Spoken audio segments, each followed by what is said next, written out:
Hey, we're live. Nice.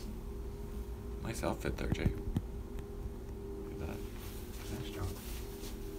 Hey, everyone. Hey, everybody. Hey, Jay. Hey, John. It's another rainy day here. Kind of chilly out. It doesn't look like the courts will be ready to play on anytime soon. It's still drizzling, and so enjoy your time inside today, I guess. Yeah, that's why we're doing this, John. Yeah. We got some teams that went out to Wilmington to play in the state championships, and word is that they're on rain delay. So, Yeah, we've got two teams, John. The women's 7-5 combo and the men's 7-5 combo. So they'll be playing this weekend in the state championships. all right. Sounds like they got there safely and on time. Yeah. So, So what's going on, John? What's the update on the club championships? well, on the club championships, we got several of the tournament draws have completed. Let me go to my glasses here. All right. Let's see what we got here. So in the men's open singles, we'll just kind of run it down. Phil Jones and Jason Tuttle will have to face off against each other in that event. In the men's open doubles, I think there's still a semifinal to be played.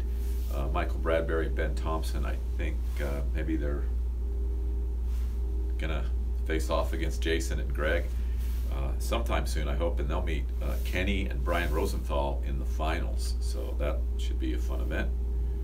And then who else we got on the 2-5 singles? We have James Cho as the winner. He beat Tracy Davis in the finals in a close match, tiebreaker for a third set. And the men's 3-0, new winner, new participant in the club championships this year, Preston Waldo.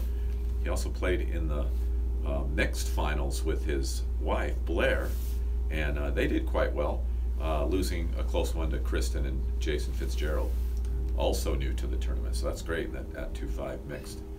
In the 3-5 singles, we have David Hill and doubles partner Will Edwards facing off against each other, and they're in the finals of the 3-0 doubles, and they're going to be taking on Amit and Jonathan.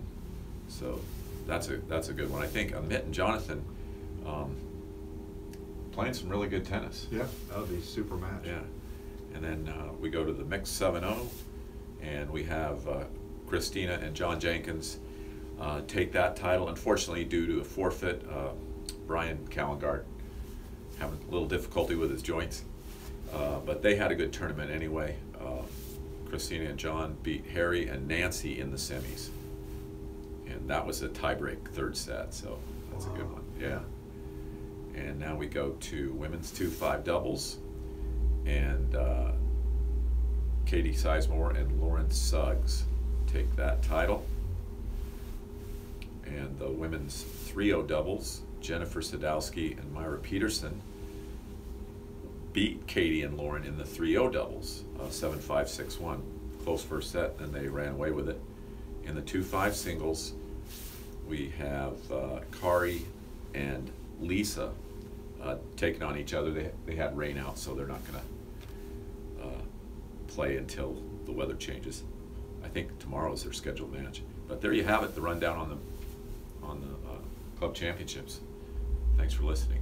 Yeah, and thanks for playing too. Yeah. So, John, what's next? We got to tell the members a little bit about the socials coming up. We've got 2 of them now that the holidays are here. Yeah. Tell us about those. We got 3 of them. 3, yeah. Thanksgiving, Christmas, and New Year's, the day after socials. So the day after Thanksgiving, day after Christmas, day after New Year's. Well, actually it is on New Year's, isn't it? Right, New Year's. But Yeah, each one we're going to start at 11 o'clock.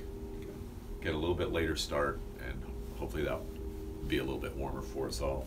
Yeah. And just a 32 player limit on both of these, so you want to sign up early. And we're going to be taking your canned goods, so we can have something to give to the Raleigh food bank. So when you come out to those, bring your canned goods, and we'll have a place to store them, and then we'll take them out there once they're all in. Super, super. And we wanted to just let you know we are currently getting new merchandise in. I'm wearing the NCSU Club tee along with the toboggan for wintertime. It's getting cold, John. And you've got the Adidas nice tennis hat there with the club logo on there. We also, behind us, have sweatshirts and zip-ups and are going to be getting some windbreakers too. So a lot of items for Christmas. We are going to be bundling things together for your Christmas needs. Oh, cool. Yeah, so you'll get some different options to buy a couple things bundled. You gonna wrap them for them? We'll see. We got to get a wrapper. How much is that hat, Jay? This hat is right here, John. What is it? $14.99. That's a great price, actually. Yeah. I was at Dick's the other day, and you couldn't buy one for under $20. Really? Yeah. And this has a logo on it. Awesome. Yeah, super. Oh yeah, and today we just made a new purchase. Our copy machine printer went down, and so the tennis office has a new copy machine. Yeah. Copies for 10 cents a piece. Come on out. So John, tell us a little bit about the fall season. We had a lot of good participation with our junior program and our USTA teams. Yeah. How'd that go? That went really well. The junior teams, we had 4. We had 2 12 and under teams, 1 for intermediate players, 1 for beginning competition, and same thing for the 10s, a beginning competition and intermediate team. So we had about 30 players total. 92 matches overall were played. We had 13 team home matches out of 24 matches. So we had a majority of our matches at home, and you can check out the video playlist on our website for several of our home matches. It's pretty exciting tennis seeing those kids play the way they do. Yeah, and just John, seeing this whole pavilion area packed with parents, and on Friday night, it was just a great way to showcase. Thank you for what you did. Yeah. That's awesome. Yeah, we'll do it again in the spring. One of the other adult programs we have coming up is, we did this a little bit when we were in the middle of the USTA season. Now that we're done with fall leagues, we're going to bring back the Tuesday doubles. John, what is that? It's just a fun adult doubles play for 2-5 players and above. This time we're going to start it at 6:30, so those folks that get out of work a little bit later don't have to rush so much to get out here and play. So 6:30, and we're starting it up again this coming Tuesday. We're starting with a 12-player limit. As hopefully it grows, we'll expand it to the 16-player. We'll start with 3 courts of doubles this week. This coming Great. week. Okay. Yeah. And tell John us a little bit about the winter ladder, what that's about. Yeah, we did this. We've done this the last 2 seasons in the winters, and we'll start up again December 1st. You can sign up online. Just go to ncsutennis.com and then click on the tennis ladder. There's a place for you to register. We're going to start that December 1st. So you'll see the current ladder up. We're going to keep it. We're going to just start where we left off. We had a lot of participation with the men, not so much with the women, but if you sign up and are motivated to call and play matches against other players, you can get that going too for the ladies. So we hope to see a lot more action. Yeah. The cool thing about it is that you get advanced court reservation. If you participate in the ladder, you call me, or better yet, email me. so I have the computer memorizing it for me, and I'll reserve the court for you, and so you can get an advanced court reservation by playing the ladder. Yeah. Just let me know that it's a ladder match, and you get that. And John, one of the other benefits, we are having new players come out and play. They're able to meet some of the members that have already been here. So it's a great way to mix, kind of like we do with our tennis socials. Right. So, Right. great. And Hey, so go ahead, John. And you had mentioned trying to get players to continue to play through as much through the winter as possible. So when we hit the spring season, you're playing some good tennis rather than, getting into summer form in the summer. Hopefully you can get it in the spring. Yeah, you don't want to be in catch-up mode, because then that takes several weeks to kind of get your game back in gear. Right. So John, maybe I put you on the spot. Is there a tip that you can give our members that you use when you play tennis? It can be anything. I'm putting you on the spot. Is there a tip? Oh, I've been thinking about this. I mean, gosh. Dress warm and in Dress layers. Going into the winter, I think it's important to break out your winter clothes, see what take inventory, see what's going to work for you this season, what's in style, and usually tennis clothes stay in style for several years. So pull out all your winter gear, get it ready, and you won't be left cold when you step out on the court. That's great. Yeah. How about you?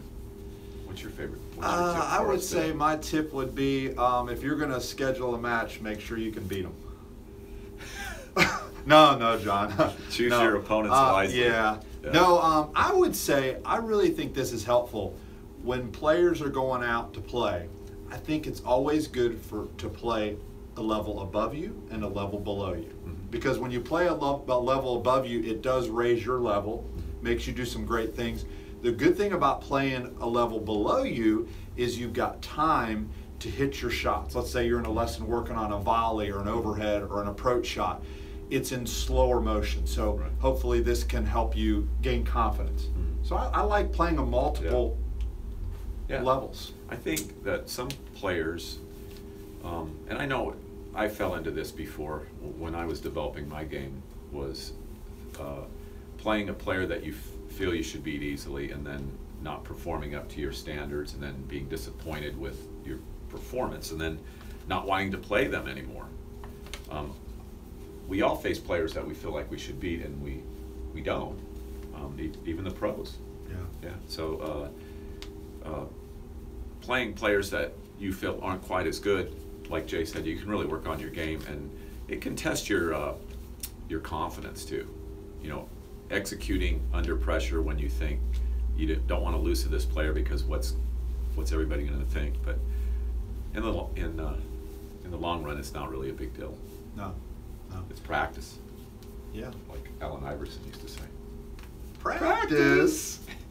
Okay, everybody, that's it. Just wanted to again give a shout out to the teams in Wilmington. Man, we're going, John, for our 4th and 5th state championship this year. So that'll be exciting. And again, we're so excited that they're there. Yeah. So. Hope the weather changes for you. All right. See ya. See you later. Beep. Good job, John. Good job, Jake.